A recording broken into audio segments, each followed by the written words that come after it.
سلام، به کانال خودتون خوش اومدید.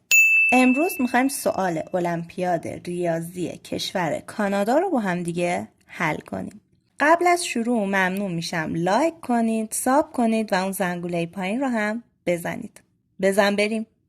سوال گفته اگر x2 به اضافه یه خط کسری توی صورت x2 و توی مخرج هم این عبارت برابر با 3 باشه، آنگاه x را به دست بیارید. خب برای حل من یک بار دیگه میام صورت سوال رو مینویسم x2 به علاوه مساوی با 3. اینجا رو یه استوب میکنم. اگر دقت کنید هم صورت و هم مخرج هر دوتا به توان 2 رسیده. پس یعنی من میتونم بگم که یک خط کسری که میکشم توی پرانتز به توان 2 هم میتونم بنویسم. یعنی این 2 هم برای x هستش و هم برای x به علاوه 1. من اومدم صورت سوال رو به این طریق نوشتم. خب مرحله بعدی میام چیکار میکنم؟ برای اینکه x رو به دست بیارم میام یه دونه مثبت 1 و یه دونه منفی 1 به عبارتم اضافه میکنم. میدونیم که با این کار هیچ تأثیری توی عبارت یعنی وجود نداره. درسته؟ این مثبت 1 و منفی 1 خنثی هستن و با هم میرن. مرحله بعدی میایم چیکار میکنیم؟ میایم دوباره صورت سوال رو مینویسیم x2 به علاوه من میخوام این مثبت 1 و منفی 1 رو که اضافه کردم اینجا میخوام ازش استفاده کنم. چه استفاده ای؟ میخوام این مثبت 1 رو بیارم کنار x و یک کسر تشکیل بدم. این منفی 1 رو هم با این منفی 1 جداگونه یک کسر تشکیل بدم. یعنی ببینید میخوام به این صورت بنویسمش و میدونیم که کاملا این روش درسته. مخرج ها که یکیه x به علاوه 1 توی صورت من میام اینا رو از هم جدا میکنم. مینویسم x به علاوه 1 و منفی 1. این دوتا کامل برابر با همن. برابر میشه با 3. خب حالا اگه دقت کنید x به علاوه 1 با x به علاوه 1 میتونه ساده بشه و 1 به وجود میاد. پس من مینویسم x2 به علاوه پرانتز باز 1 منهای 1 به روی x به علاوه 1 به توان 2 برابر با 3 هستش. خب حالا اینجا اتحاد مربع به وجود اومده. من میام اتحاد مربع رو بازش میکنم. x2 که خودشه رو مینویسم اتحاد مربع. میگم جمله اول به توان 2. 1 به توان 2 میشه همون 1. جمله دومم هم به توان 2. یعنی 1 به روی x به علاوه 1 به توان 2. و در نهایت 2 برابر جمله اول در دوم. یعنی من می نویسم منهای 2 تا x به علاوه 1 برابر شدن با 3. حالا اگه دقت کنید این 1 میتونیم به جای این 1 بنویسیم x به علاوه 1 تقسیم بر x به علاوه 1. قبول دارین تا اینجا؟ خب حالا من به جای 1 اینو نوشتم. حالا من میتونم این عبارت رو با این عبارت، البته با منفی پشتش، با هم حساب کنم. خب با هم جمع و تفریق کنم. پس من یک بار دیگه میام عبارتم رو مینویسم x2 بعد این عبارت رو مینویسم به توان 2 و بعد میام این دوتا رو با هم جمع میکنم. مخرج ها که یکی از مخرج ها رو مینویسم، صورت ها رو هم با هم جمع میکنم. x به علاوه 1 منهای 2 پس میشه x منهای 1 برابر با 3. خب تا اینجا به این عبارت رسیدم. برای به دست آوردن x به نظر یکم فکر میکنم به این نتیجه میرسم اگه من بیام یه 1 به این ور تساوی و یه 1 هم به این ور تساوی اضافه کنم میتونم راحت x رو به دست بیارم. خب پس میام چیکار میکنم؟ میام یک بار دیگه و البته اینو بگم که این مثبت 1 در واقع تشکیل شده از چی؟ x به علاوه 1 تقسیم بر x به علاوه 1. درسته؟ x به علاوه 1 با x به علاوه 1 اگه ساده بشه میشه 1. خب پس من همین الان میام مینویسمش. من یه بار دیگه معادله رو مینویسم که x2 به علاوه 1 به روی x به علاوه 1 به توان 2 بعد این دوتا چون مخرجشون مثل همه، یکی از مخرجها رو مینویسم، عبارتها رو با هم حساب میکنم.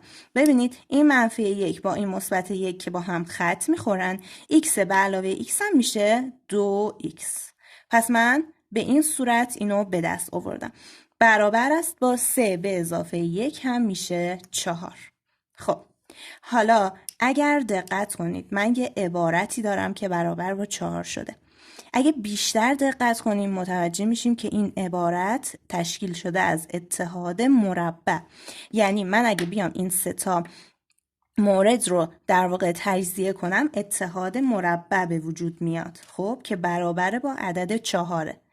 برای تجزیه وقتی تجزیهش میکنم به این عبارت میرسم: x2 به علاوه 1 به روی x به علاوه 1. دقت کنید جمله اول x، جمله اول به توان 2، جمله دوم به توان 2، 2 برابر جمله اول در دوم که میشه 2x تقسیم بر x به علاوه 1.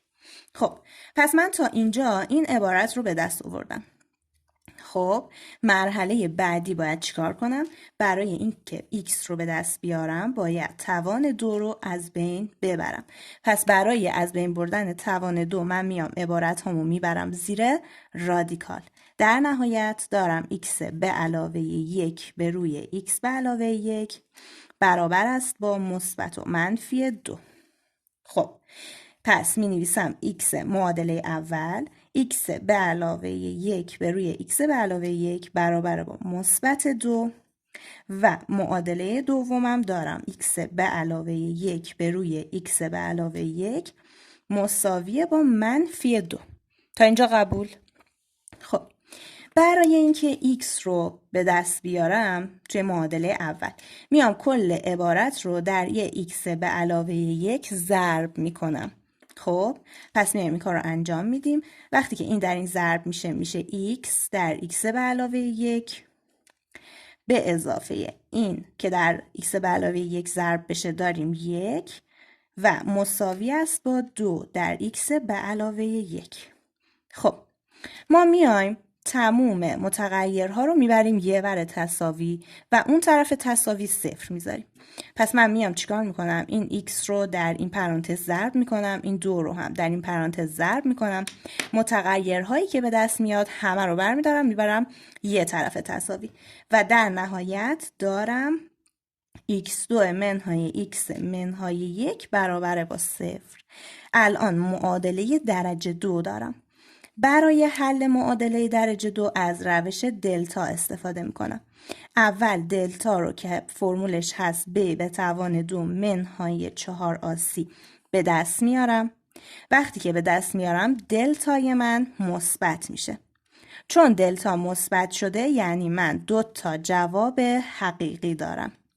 خب حالا برای اینکه ریشه ها رو به دست بیارم، ریشه اول و ریشه دوم جواب هامو به دست بیارم، میگم که فرمول دارم منفی b به اضافه و منفی رادیکال دلتا تقسیم بر 2a.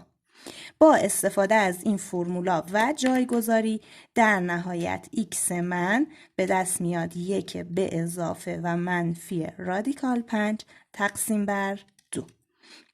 پس یکی از جوابهای من در واقع این هستش که میدونیم 2 تا جواب حقیقی میباشد. خب بریم سراغ معادله دوم. برای حل معادله دوم باز هم من میام این عبارت رو در یه x به علاوه 1 ضرب میکنم و طبق بالایی حل میکنم و در نهایت یه معادله درجه 2 به این صورت دارم. خب پس روش های بالا رو انجام میدم. در نهایت میرسم به معادله درجه 2 که با استفاده از دلتا اگر بخوایم حل کنیم، دلتای من با استفاده از اون فرمول میشه منفی 3 یعنی کوچیکتر از 0. پس جواب حقیقی ندارد اما جواب موهومی داره. برای اینکه جواب موهومیشو به دست بیاریم میام چیکار میکنم؟ میگم x من برابر است با این فرمول رو مینویسم منفی b. b من چنده؟ b من 3 هستش. آ من 1 و سی من مثبت 3. خب منفی بی، به جای بی که مثبت 3 هستش یه منفی هم پشتش داره، می نویسم منفی 3 به اضافه و منفی رادیکال. اینجا دلتامو باید بنویسم. دلتای من منفی 3 هستش. من به جای منفی 3 می نویسم منفی 1 ضرب در 3. قبوله؟ خب توی مخرج هم می نویسم 2a که ام 1 هستش، پس میشه 2. دقت داشته باشید توی جوابهای موهومی میدونیم که منفی 1 برابر هستش با آی به توان 2. آی به توان 2 کوچکترین عدد موهومی هستش. خب پس من به جای منفی 1 اگه بنویسم آی به توان 2، چون داخل رادیکال هستش و توان 2 داره میتونه آی بیاد بیرون. در نهایت دارم x برابر است با منفی 3 به اضافه و مثبت آی رادیکال 3 تقسیم بر 2. اینجا هم 2 تا جواب موهومی به دست آوردیم. پس یعنی جواب در کل 4 تا جواب داریم. خب 2 تا حقیقی، جواب حقیقی و 2 تا هم جواب موهومی یا مختلط. و این سوال هم به این صورت حل شد. در نهایت اگه ما یه همچین عبارتی داشته باشیم x ما 4 تا جواب داره.